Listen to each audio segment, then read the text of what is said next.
Welcome to social post. నేను Nihal. So gold బంగారం ఏదైతే ఉందో ఒక 10 to 20% వరకు తగ్గనున్నది అని కొంతమంది చెప్పడం జరుగుతుంది. ఇది ఎంతవరకు వాస్తవం? దీని గురించి మాట్లాడడానికి శ్రీనివాస్ రెడ్డి గారు ఉన్నారు, మ్యూచువల్ ఫండ్ డిస్ట్రిబ్యూటర్. ఒకసారి మనం సార్తో మాట్లాడదాం. Hello sir, welcome to social post. Thank you Nihal. Yes sir, ఇప్పుడు గోల్డ్ అనేది ఇప్పుడు 10 to 20% అనేది తగ్గబోతుంది అని కొంతమంది చెప్తున్నారు. సో ఇందులో ఎంతవరకు వాస్తవం ఉందంటారు? యాక్చువల్గా ఈరోజు ఏం జరుగుతుందంటే ప్రతిదీ కూడా అట్రాక్టివ్గా ఉంటే అందరూ చూస్తారనే ఉద్దేశంతో ప్రతి ఒక్కళ్ళం కూడా ఏదో ఒక వీడియో చేస్తున్నాం. గోల్డ్ ఎందుకు తగ్గుతుంది, ఎందుకు పెరుగుతుంది అన్నదానికి ఇవాళ మన సాంప్రదాయాలు ఉన్న పెళ్ళిళ్ళ వల్ల, లేకపోతే ఫంక్షన్ల వల్ల, లేకపోతే పండగల వల్ల తగ్గుతుంది పెరుగుతుందని మనం ఫీల్ అవుతూ ఉన్నాం.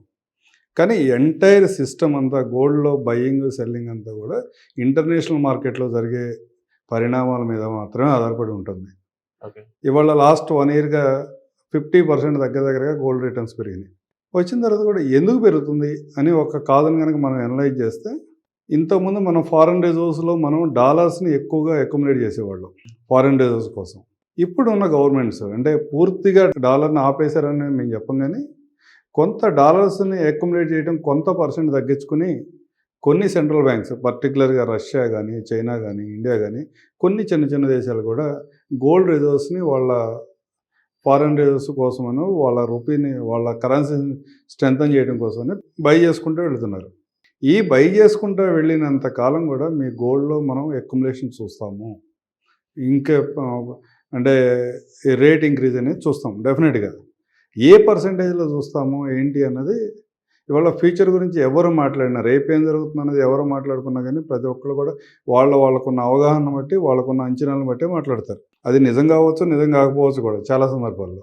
ఇవాళ గోల్డ్మెన్ సాచ్ అని అంటే ఇంటర్నేషనల్గా హైయెస్ట్ ఫండ్ మేనేజ్ చేసే ఒక ఫండ్ హౌస్ ఏం చెప్తుంది అంటే, ఇదే విధంగా ఈ గవర్నమెంట్స్ అన్నీ కూడా గోల్డ్ను బై చేసుకుంటూ వెళితే 2026 డిసెంబర్ నాటికి మన గోల్డ్ 10 grams గోల్డ్ 1,50,000 అవ్వచ్చు అని చెప్తున్నాయి. ఓకే, 26 డిసెంబర్కి, 25 డిసెంబర్ కాదు, 1,50,000 అవ్వచ్చు అని చెప్తుంది. అంటే ఆల్మోస్ట్ మనం పర్సంటేజ్లో క్యాలిక్యులేట్ చేసుకుంటే ఇక్కడ నుంచి ఒక 12% ఇంక్రీజ్ అవుతుందని చెప్తున్నారు. కానీ ఇవాళన్న కొన్ని ప్లాట్ఫామ్స్లో మనం ఏం చూస్తున్నామంటే 40% తగ్గిపోతుందేమో, 50% తగ్గిపోతుందేమో అని కొందరు భయపెడతా ఉంటారు.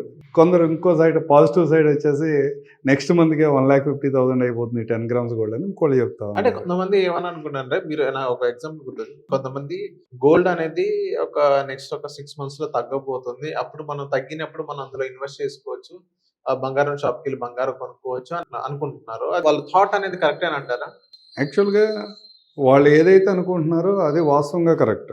ఓకే, తగ్గినప్పుడు బై చేద్దాం అన్నది కరెక్టే, కానీ తగ్గుతుందా లేదన్నది question mark. Entire last 20 years scenario మనం చూసుకున్నట్లయితే 2012 నుంచి 2018 మధ్యలో మాత్రమే గోల్డ్లో డిప్ రావడం జరిగింది, లేకపోతే స్టాగ్నెట్గా అట్లా ఉండటం జరిగింది. మిగతా సందర్భాల్లో ఏదొక రేట్ ఆఫ్ ఇంట్రెస్ట్లో గోల్డ్ ప్రైస్ అనేది ఇంక్రీజ్ అవ్వకుండానే వచ్చింది, కానీ పెద్దగా తగ్గలేదు.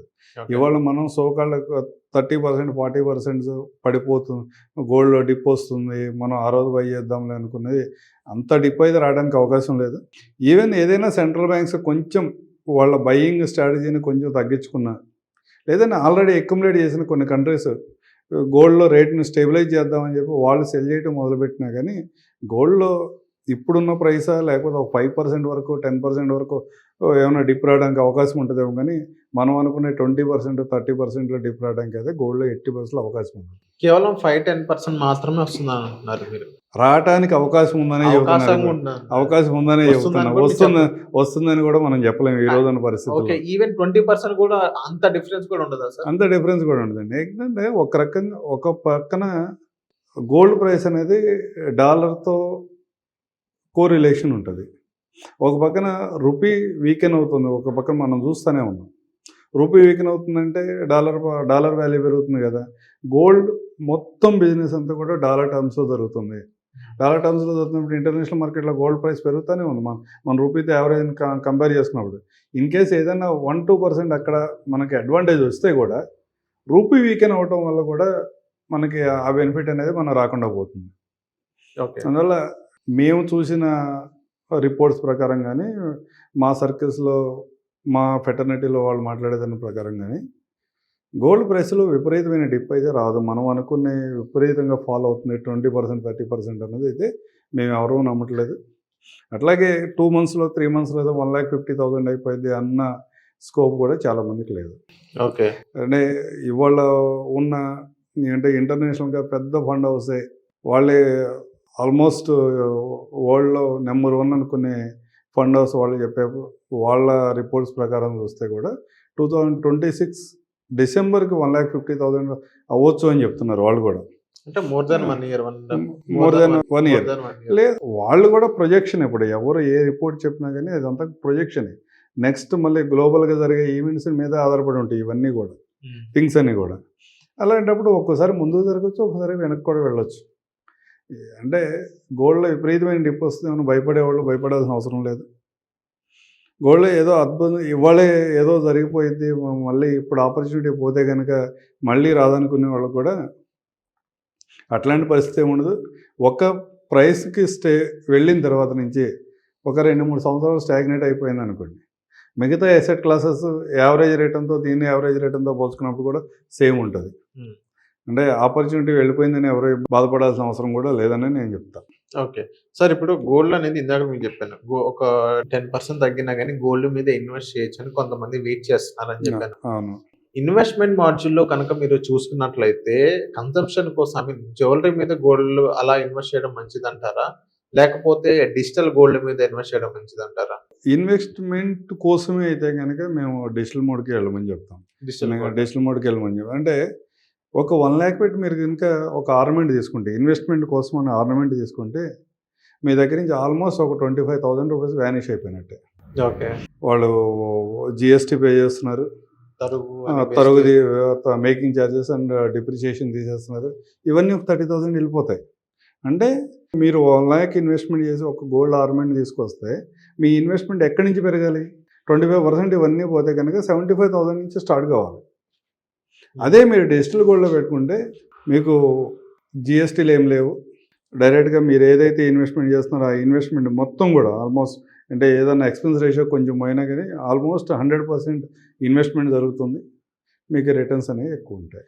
ఓకే. ప్లస్ సెక్యూరిటీ వైజ్గా కానీ ఇంకా రకరకాలుగా ఆలోచించినప్పుడు కూడా డిజిటల్ గోల్డ్ చాలా ఫెయిర్గా ఉంటుంది. సో ఇప్పుడు మీరు నార్మల్గా కన్సంప్షన్ కోసం ఇన్వెస్ట్మెంట్ అంటే మీరు జ్యువెలరీస్ అనేది మీరు అసలు టచ్ చేయదంటారు. అవును సార్, ఇప్పుడు కొంతమంది పాత బంగారం అని బంగారం అని అలా అంటారు కదా, అంటే ఫిజికల్ గోల్డ్ గురించి మాట్లాడుతున్నా, దాని మీద ఏమైనా ఇన్వెస్ట్ చేయడం మంచిదంటారా?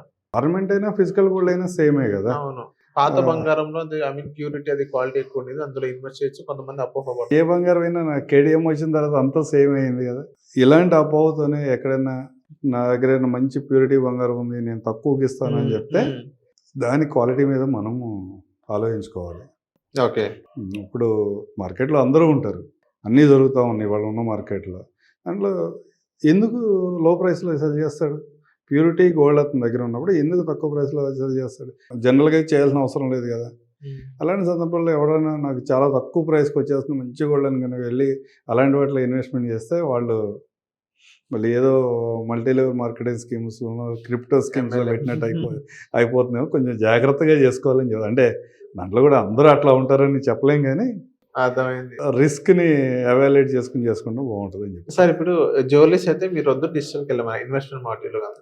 బిస్కెట్స్ గురించి ఏమంటారు సార్? ఇప్పుడు గోల్డ్ బిస్కెట్స్ ఉంటాయి కదా మనకి, 999 grams అని చెప్పేసి 99 grams బిస్కెట్స్ గురించి. ఇన్వెస్ట్మెంట్ అన్నప్పుడు మీరు డిజిటల్కి రండి, దేని వైపు చూడొద్దు అని చెప్తాం. ఆర్నమెంట్, బిస్కెట్, లేకపోతే పాత బంగారం, ఏదో చూసినా కానీ అల్టిమేట్గా సేమ్ రిటర్న్స్ కదా డిజిటల్ గోల్డ్లోనూ. బిస్కెట్ అయితే సార్ ఇప్పుడు కొంతమంది ఏమనుకుంటారంటే బిస్కెట్స్ కొని బీరోలో దాచిపెట్టుకుంటే ఒక 10 సంవత్సరాల తర్వాత అదే బిస్కెట్ ఒక జ్యువెలరీ షాప్ దగ్గరికి వెళ్ళి వాళ్ళకి ఎక్స్చేంజ్ అడిగినా కానీ, లేకుంటే డబ్బులు తీసుకున్నా కానీ బిస్కెట్ ప్యూరిటీ కానీ క్వాలిటీ అందులో తరుగు ఏం పోదు కదా, బిస్కెట్ ఎలా ఉంటుంది కదా అని కొంతమంది అనుకుంటారు, తీసుకొని ఉంచుకుంటారు. కానీ బిస్కెట్ కూడా మేకింగ్ ఛార్జెస్ తీసుకుంటారు, బిస్కెట్ కూడా జిఎస్టీ పే చేస్తున్నారు.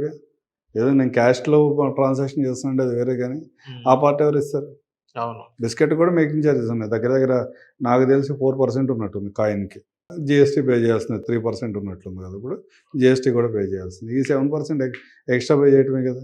ప్లస్ సెక్యూరిటీ అట్లా కాదు. ఇవాళ మన ఒక్కడు ఏంటంటే ఎవరి ఆలోచన విధానం వాళ్ళది.